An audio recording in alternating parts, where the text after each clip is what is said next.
Alright, good day mga lods. Okay, so for today's video natin, bakit nga ba nagbalik agad ako ng stock pipe mga lods?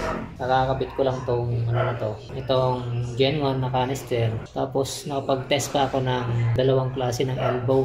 Isang 51mm na elbow at saka isang 44mm elbow. Ayun, so yun, mas maganda mapanood mo to kung may balak kang gumamit ng aftermarket na muffler. Ayun, so sa experience ko mga lods, sa umpisa, itong muffler na to, okay naman siya. Siguro mga 1 week okay siya. Dito sa 44mm elbow. Kasi dito sa 51mm talagang may pugak siya kahit first day pa lang na pagkakabit mo. Tapos na-reset mo ng ECU, may pugak pag naka 51. Tapos dito naman sa 44mm, first 1 week okay pa siya. Halos di mo maramdaman yung pugak. Tapos pag lagpas nun, sa akin kasi 1 week, okay pa siya eh. Tapos doon tayo lumalakas yung pugak niya. Tapos ano nga, walang arangkada. May delay. Delay sa throttle response. Yan sa pag-arangkada. Pag nasa mid naman na, okay naman na siya. Dahil siguro sa lean condition ng EFR. Actually may video ako nito nung nag-spark plug reading ako, problema. Yun nga, naburahan ako ng files, maraming nabura. Kaya, ayun, hindi ko na napakita. Ang reading ng, ano na to, SP, reading ng pipe na to ay, yun, so namumuti yung spark plug ko nung chinek ko. Kasi dahil sa, madalas talaga siyang pumugak sa low RPM. Lalo pag nasa traffic area ka. Guys, sa akin, nandito ako sa traffic areas, ano siya, madalas pumugak. Tapos, madalas babad sa low RPM. Laging delay yung response ng throttle. Kaya, yun, talagang lean ng bagsak. Tapos, sa experience ko, napakainit ng makina. Pero pagka, pagka long ride halimbawa, tapos medyo back, okay naman makina. Siyempre, nahanginan. Tapos, mas malakas yung bigay ng gasolina. Kaya, okay siya.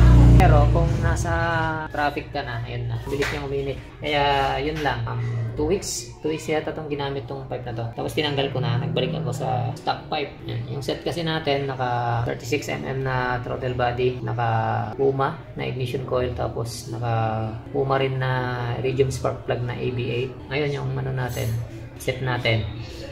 Yan, so bago kayo magkabit ng mga pipe mga lods na hindi siya stock, kagaya nito, make sure nyo na may plano kayong mag-upgrade, halimbawa mag-racing ECU or magpa-remap ng ECU kasi kailangan talaga na maitono yung ECU natin kasi hindi talaga pwede yung stock lang yung ECU natin kasi sobrang lean talaga, malin. Biro mo, tatakbo lang ako ng malapit lang. Dito lang, may bibilin lang ako. Kaya mag-atid lang ako dati ng estudyante. Susundot atin. Kaya pupunta lang sa grocery. Napakainit na ng makina. So, hindi ko ma-recommend na gumamit kayo ng ganito kung hindi kayo magpaparimap or kung nasa traffic areas kayo. Traffic na lugar. Ayun, so, nag-try din ako ng busal.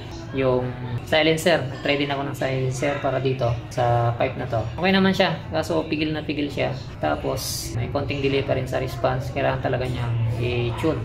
Yan, so siguro ang last chance ko na lang para magamit tong pipe na to. Dahil parang ayaw ko naman siya ibenta. Siguro ang last resort na lang nito. Paparimap na ako ng ECU or magre-racing ECU na lang. So comment nyo naman mga lods kung anong mas maganda ba? Okay na ba yung remap or mas okay yung racing ECU? And so, bali ano rin pala mga lods, no? Budget meal lang kasi yung hindi ko kaya yung mga high-end na racing ECU. Yung mga tipong pang data tech na mga ganun, hindi kaya.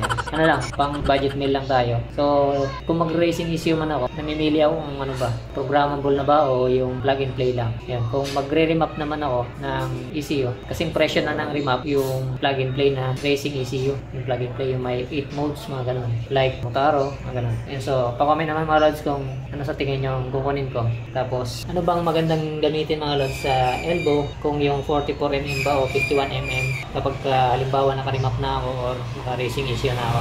Tapos ito, ibabalik ko na siya. Gagamitin ko na siya ulit. Tapos, ito naman mga lods, yung mga nagtatanong pala, no? Kung ano yung filter na ginamit. Ito yung mga lods, K&N. Ayan siya. Bali, ang size ng K&N mga lods, ano siya, universal siya mga lods.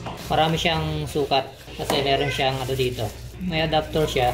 Pwede siya sa stock na throttle body, pwede sa 34mm, 36, 38 hanggang 40mm. K&N yung tatak. Tapos, hindi siya nabibili dito sa atin sa mga shop. Sa Vietnam ko pa nabili yan. Overseas pa. Yan, so order lang kayo. Shopee lang. Maghanap lang kayo doon. Meron doon. Alright, so ayun nga. Magbabalik ulit ako sa ganitong pipe pag naka-remap na ako racing ECU na. Yan, so suggest naman mga lods. remap ba, racing ECU na plug and play ba, or programmable ECU na. So yun lang mga lods na, bago kayo gumamit ng mga ganito, isip-isip muna kayo kasi huwag tayo masyadong maniwala dun sa mga nagsasabi na okay lang, pero in the long run may malaking epekto yan sa makina. Maaari kang tamaan ng loss compression, tapos yung overheat. Yun nga yung cause ng loss compression, yung overheat. Pwedeng pumakat yung piston ring sa mismong piston, tapos magiging loss compression na siya. Pangit sa makina yung sobrang init. Ibali ng medyo sobra ng konti ng gasolina kaysa yung tapos sa gasolina mga lods. So, right sa lahat. Peace.